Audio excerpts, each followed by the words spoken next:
This is Cooking by the Boof, written by OneFourOneTwo. Rating general audiences. Fandom Tattered Weave. There was a full moon in the enchanted forest. Well, presumably.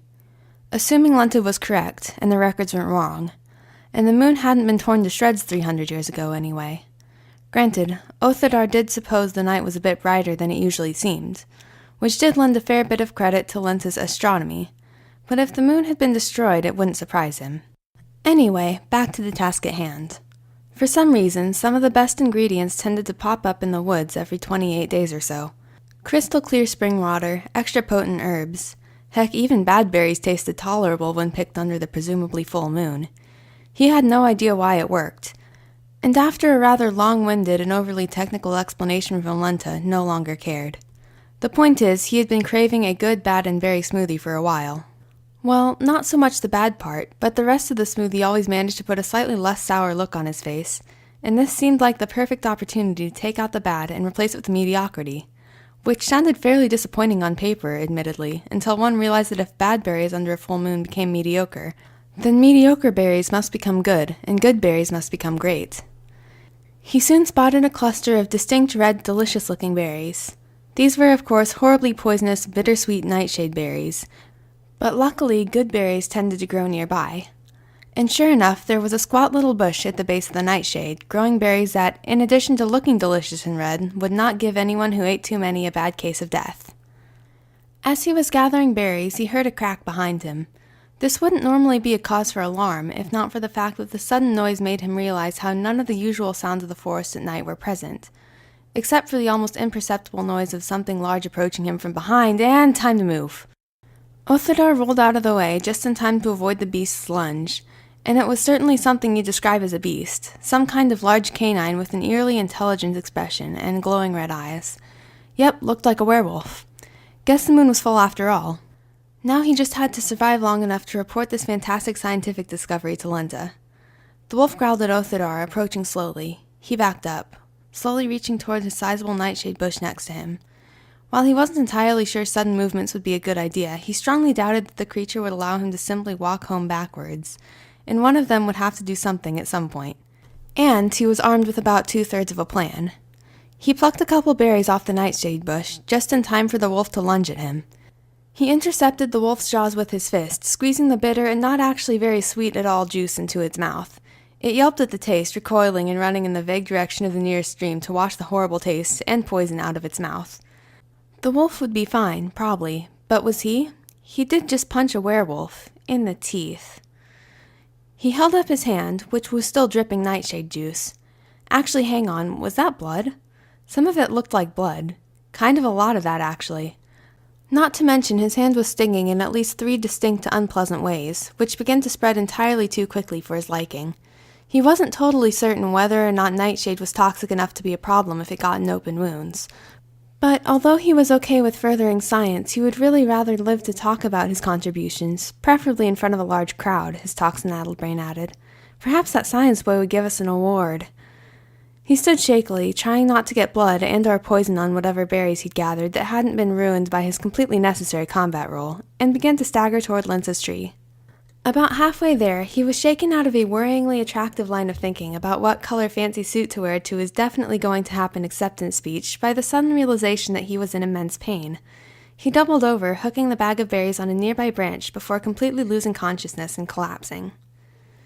He was eventually woken by yet more pain, this time localized exclusively to his stomach.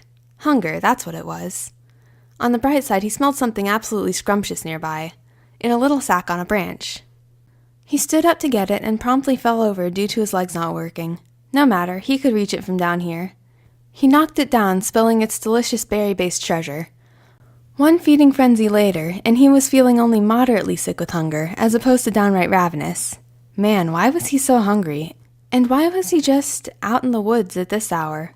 Let's see. He'd made plans to make a delicious smoothie. He fought a werewolf.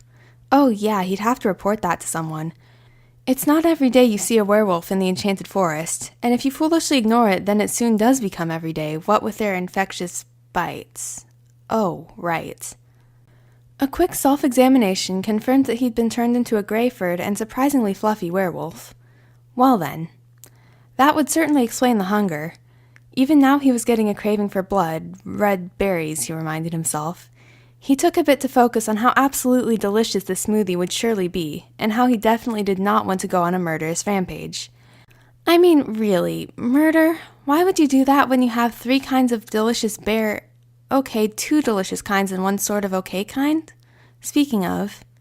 He turned toward what remained of his scavenging efforts, which in this case was a few reddish stains on the ground. Delicious-smelling stains, granted, but not like they'd be good in a smoothie. On the other hand, well, paw now, there was a completely neutral scent just above his head. He looked up and was delighted to find that this tree was conveniently a badberry tree. He carefully harvested a few of the berries and was soon off to find others, his tail wagging behind him. Lenta could wait a bit. Locating more good berries was a trivial matter, given their distinct heavenly aroma. It was slightly trickier getting them away from the bush without accidentally devouring them all, but after the 3rd time he was able to restrain himself. And he knew of a nice and mediocre patch of berries not too far from Lenta's tree, so he'd be fine if he didn't run into any trouble, similar to that other werewolf he had just caught the scent of.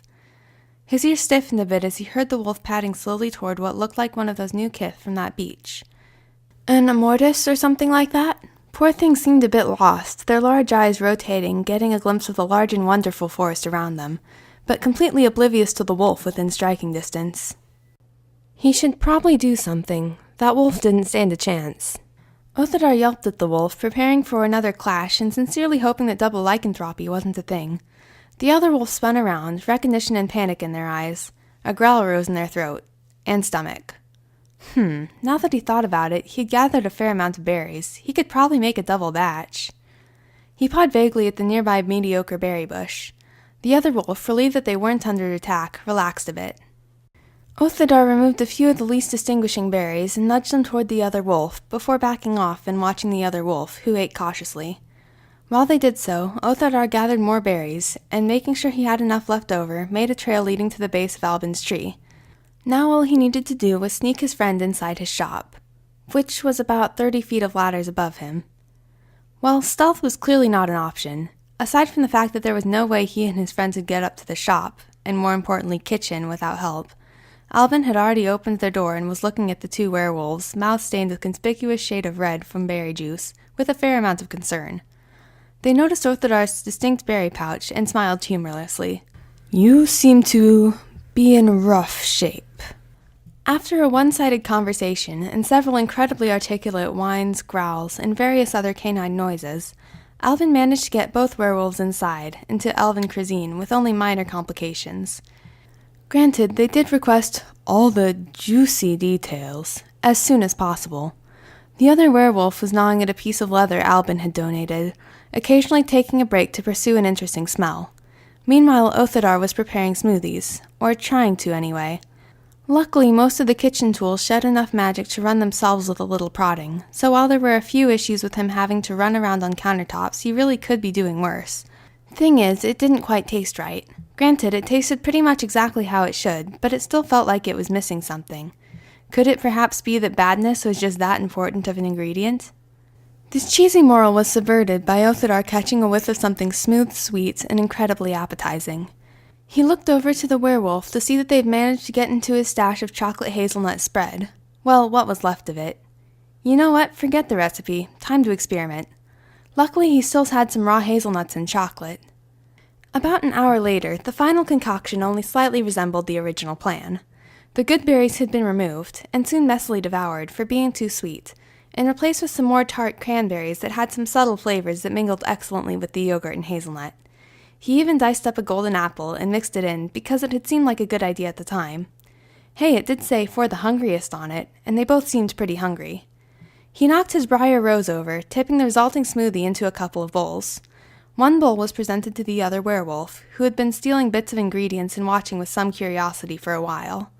The other was, already empty it seemed. Also delicious. My word, he hadn't had something so tasty in quite some time. He'd have to write this down and come up with a catchy name for it. Later, though. For now he was tired.